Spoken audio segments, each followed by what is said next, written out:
This is 2.1 of semester first major geography, that is origin of the solar system, nebular hypothesis.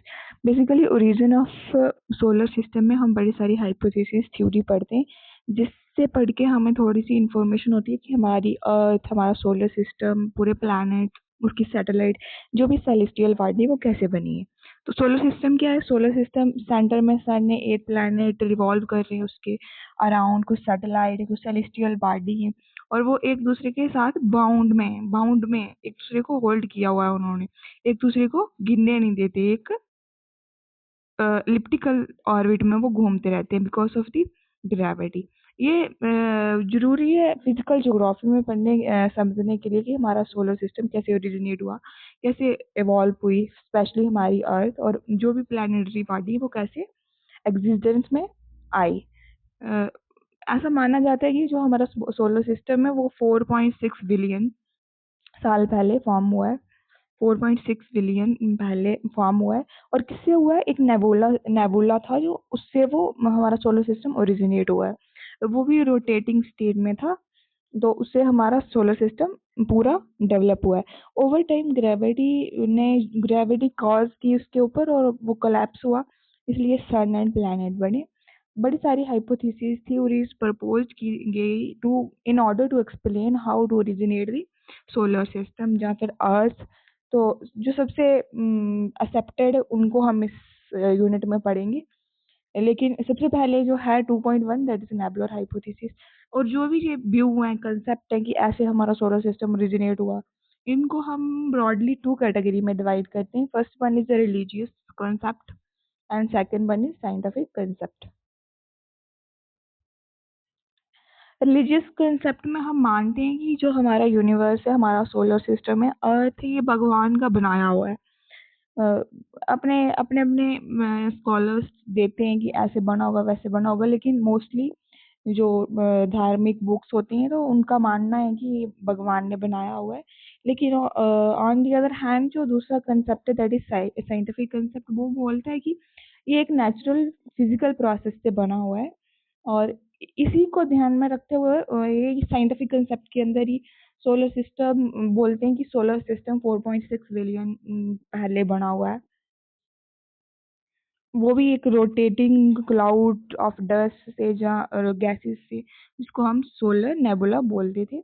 Gravity ने क्या किया? उसको सबसे पहले कोलैप्स किया, फिर जो सेंटर में था उसको सन बना दिया, और उससे कुछ हिस्से तोड़ के कुछ पार्ट उसके डिवाइड कर दिए, उससे उसके गिर्द इलिप्टिकल ऑर्बिट में वो रोटेट करने लगे, तो वो स्लोली स्लोली कूल डाउन होके प्लैनेट बन गए। और इसी कंसेप्ट को आजकल मॉडर्न एरा में ज़्यादा एक्सेप्टेंस मिलती है। साइंटिफिक कंसेप्ट फर्दर डिवाइड है 3 कैटेगरी में। First is monastic star concept, second is dualistic, and third one is binary star concept. Monastic star concept में ऐसा मानना है कि एक ही स्टार इन्वॉल्व होगा to form the solar system और या पूरा यूनिवर्स। और डुलिस्टिक में ऐसा माना जाता है कि 2 स्टार इन्वॉल्व हो सकते हैं to form the solar system. और binary star and tri hybrid concept में माना जाता है 2 या 2 से ज़्यादा स्टार्स या बॉडीज इन्वॉल्व है to form the solar system.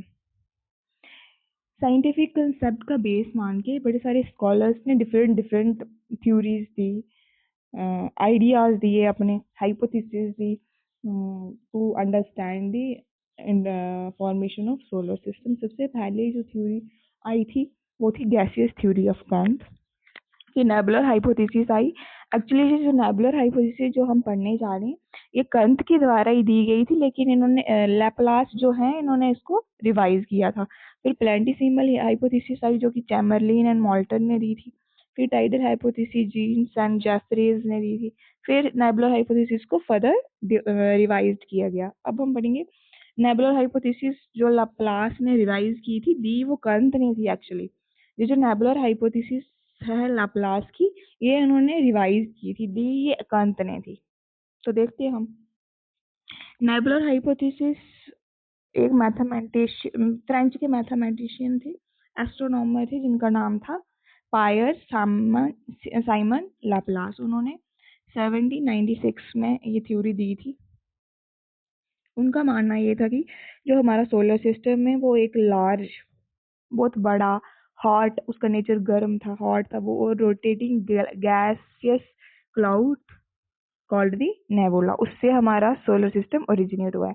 हम अब इस थ्योरी के अंदर एक्सप्लेन करेंगे कि जो एक हॉट बड़ा, बहुत बड़ा, large, hot, rotating gaseous cloud है, उससे हमारा सोलर सिस्टम कैसे डेवलप हुआ, कैसे ओरिजिनेट हुआ। As the nebula gradually cooled and contract under the force of gravity, it began to rotate faster, leading to the formation of sun at the centre and planet from the surrounding material. अब stages देखेंगे उसकी हम, तो इससे अच्छा से explain, मतलब समझ आ जाएगी हमें कि कैसे कैसे हमारा सोलर सिस्टम ओरिजिनेट हुआ है।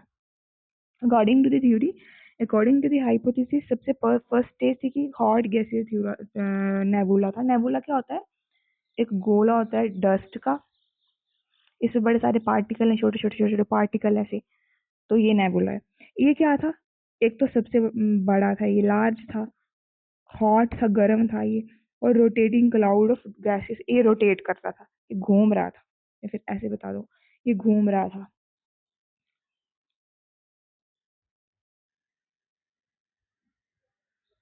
ये हमारे पास पूरा गैसियस हो रहा है, सॉरी, ये हमारे पास नेबुला, गैसियस नेबुला है, जो कि हॉट है, लार्ज है, रोटेट कर रहा है।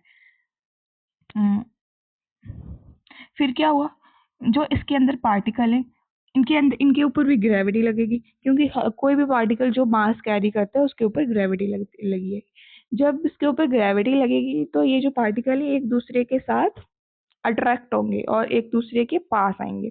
जैसे ये ग्रेविटी लगेगी तो ये क्या होगा? कंट्रैक्ट होगा। इट मीन्स ये इतना बड़ा दिखाई दे रहा है, इतना ये नहीं रहेगा, इसकी शेप जो है, साइज इसका है जो, वो कम हो जाएगा, और ये जो पार्टिकल है इनके बीच की स्पेस भी कम हो जाएगी क्योंकि ग्रेविटी लगी। अब एक हम फिजिक्स में पढ़ते हैं कि जब भी किसी बॉडी बॉडी के ऊपर उसका साइज कम हो जाता है तो उसकी जो रोटेशनल स्पीड है वो बढ़ जाती है, क्योंकि एक इतना बड़ा है, एक इतना हो गया, अब उसी से हुआ है। लेकिन इसका देखें, अगर हम घूमने की स्पीड, इसकी रोटेट करने की स्पीड देखें हम, तो ये स्लोली स्लोली रोटेट करेगा, स्लोली स्लोली रोटेट करेगा। लेकिन इसके कंपैरिजन में छोटे वाले, जिस पे पूरी ग्रेविटी लग चुकी है, पार्टिकल एक कंजस्टेड हो चुके हैं, अट्रैक्ट हो चुके हैं एक दूसरे के साथ, उसमें जो रोटेट करने की स्पीड होगी वो फास्टर होगी एज कम्पेयर टू दी बड़े वाले से। तो ये यही बोला इन्होंने कि ग्रेविटी लगेगी, ग्रेविटी लगेगी तो नेबुला क्या होगा? कंट्रैक्ट हो जाएगा, उसके जो एक दूसरे के साथ अटैच हो जाएंगे, अट्रैक्ट हो जाएंगे, और फिर वो रोटेट फर्स्ट करने लगेगा। अब हमारा सोलर सिस्टम रिंग्स में पाया जाता है, एक पूरी इलिप्टिकल ऑर्बिट होती है, तो उस पर हमारे सोलर सिस्टम के जो भी प्लैनेट है वो घूमते हैं। कैसे वो रिंग्स कैसे बनी? अब जैसे ही रोटेशन इंक्रीज करेगा वो, क्योंकि वो साइज में छोटा हो गया है, रोटेशन इंक्रीज की उसने, तो centrifugal force caused outer part of the nebula to separate into concentric rings.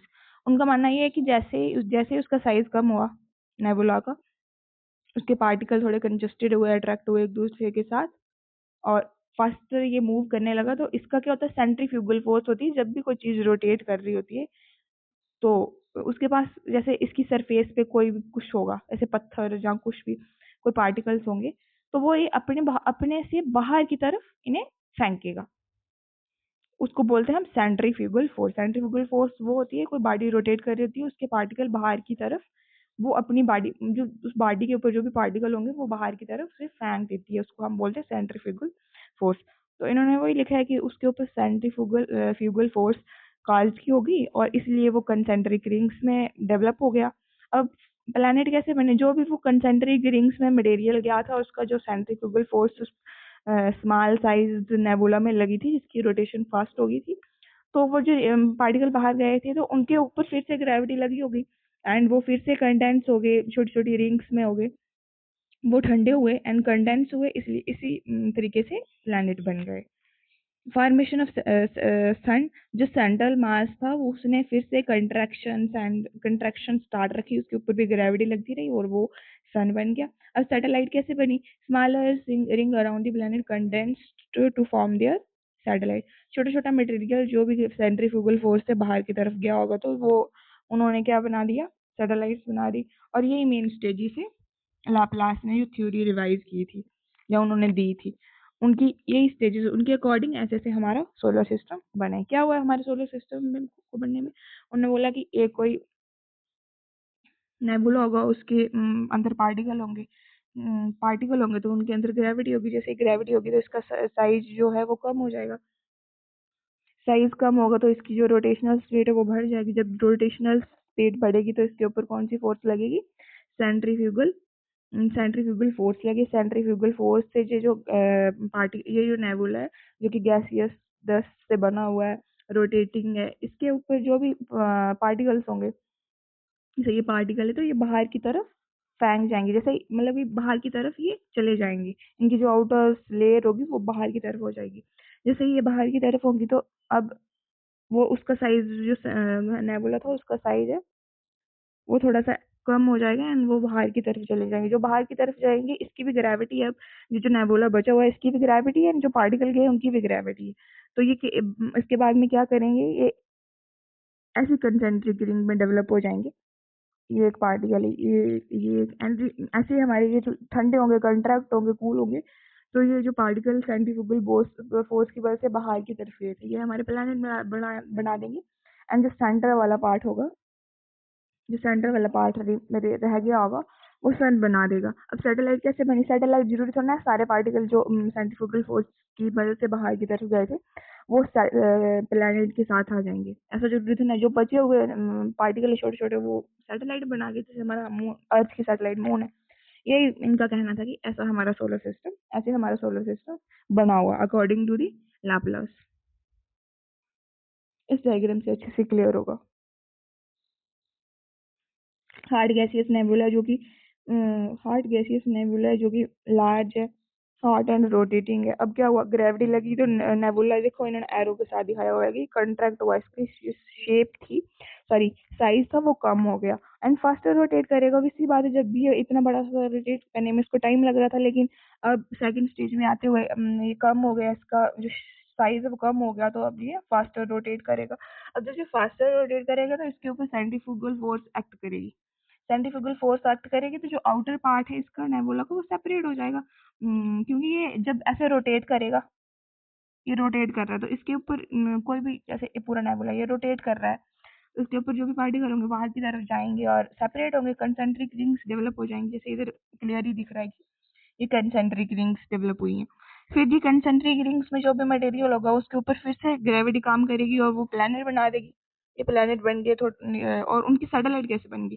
अब जो बीच बीच में मटेरियल्स है तो ये सारा तो नहीं ग्रेविटी की वजह से बड़े अट्रैक्ट हो जाएगा सैटेलाइट से, सन से। तो ये छोटा छोटा मटेरियल है वहीं पे अपना काम करेगा, उस पर भी ग्रेविटी लगेगी एंड वो सैटेलाइट बना देंगे। फॉर्मेशन ऑफ सन, सन कैसे बनेगा? जो central part, remaining central part रह जाएगा वो सन बन जाएगा एंड इर्द गिर्द प्लैनेट आ जाएंगे। And formation of satellite, smaller rings around the planet condense to form their satellite, जिनको हम मून्स बोल रहे हैं, जैसे हमारे अर्थ का है। Thus, according to the Laplace nebular hypothesis, the solar system was formed from the rotating nebula. Laplace का मानना था कि जो कि हमारा सोलर सिस्टम वो कैसे बना है, वो रोटेटिंग नेबुला से बना हुआ है through a series of natural process. फिर क्रिटिसिज्म देखेंगे इस हाइपोथेसिस का हम। No evidence of ring formation, Laplace ने तो ये प्रपोज कर दी कि ऐसे ऐसे हमारा सोलर सिस्टम बना हुआ, लेकिन दूसरे स्कॉलर्स इसको क्रिटिसाइज करते हुए कहते हैं कि कोई साइंटिफिक प्रूफ नहीं है कि ऐसे प्लैनेट बने होंगे और ऐसे नेबुला से रिंग सेपरेट हुई होंगी और फिर वो गैसियस स्टेट में ऐसे होगा या ऐसे हमारा सोलर सिस्टम बनेगा। साइंटिफिक प्रूफ हमारे पास नहीं है, तो इसलिए इसको एक क्रिटिसिज्म मिल गया। फिर दूसरा मिला कि प्लैनेट फॉर्मेशन नॉट एक्सप्लेन। अब इतने बड़े प्लैनेट, इतनी बड़ी हमारी अर्थ है, उसका ढंग से साइंटिफिक बेस दे के कोई एक्सप्लेनेशन नहीं है। कैसे वो जो रिंग्स थी वो उस नेबुला से सेपरेट हुई है, कैसे कंडेंस हो गए, उन्होंने प्लैनेट बनाए। इग्नोर डस्ट पार्टिकल, बड़े सारे डस्ट पार्टिकल आज भी हमारे सोलर सिस्टम में हैं। जैसे एस्ट्रॉइड है, मेट्रॉइड से वो फिर उनके ऊपर ग्रेविटी लगती है, वो बन जाती है। उन्होंने जो लाप्लास की थ्योरी थी, इस थ्योरी के अकॉर्डिंग वो तो कोई एग्जिस्ट नहीं करते, उन्होंने तो इग्नोर कर दिया। फिर आउटडेटेड थ्योरी है, इसके बाद बड़ी सारी मॉडर्न थ्योरीज आई, स्टडीज हुई, तो ये हाइपोथेसिस साइंटिफिक बेस नहीं रखती। इसलिए ये इनकम्प्लीट है। एंड एडवांस जो थ्योरी है उसकी वजह से ये रिप्लेस हो चुकी है उनकी प्लेस पे। Ignore gravitational interaction, the theory does not explain the role of gravity between the forming planet and sun। अब ये बोलते हैं कि ग्रेविटेशनल फोर्स होती है जो, वो तो मून एंड सन के बीच में, उसको ये एक्सप्लेन ही नहीं कर पाती। अब ग्रेविटी सन के और प्लैनेट के अंदर है, तो कहीं वो अट्रैक्ट भी तो हो सकती है, एक दूसरे से टक्कर भी तो खा सकती है, तो उसको भी अच्छे से एक्सप्लेन नहीं करती।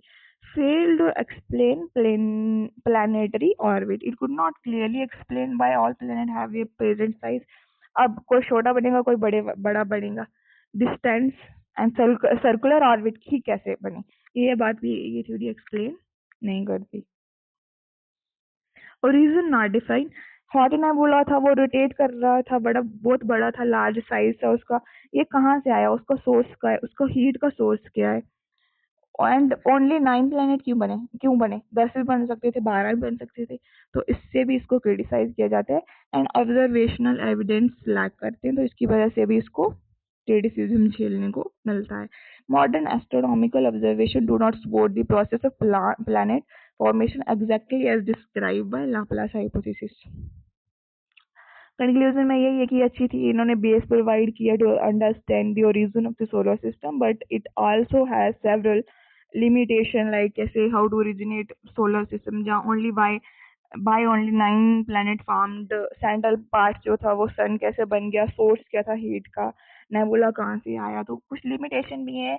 But also it provided the base for the later foundation, जो भी वर्क होगा साइंटिफिक बाद में, foundation for modern theories for the origin of solar system।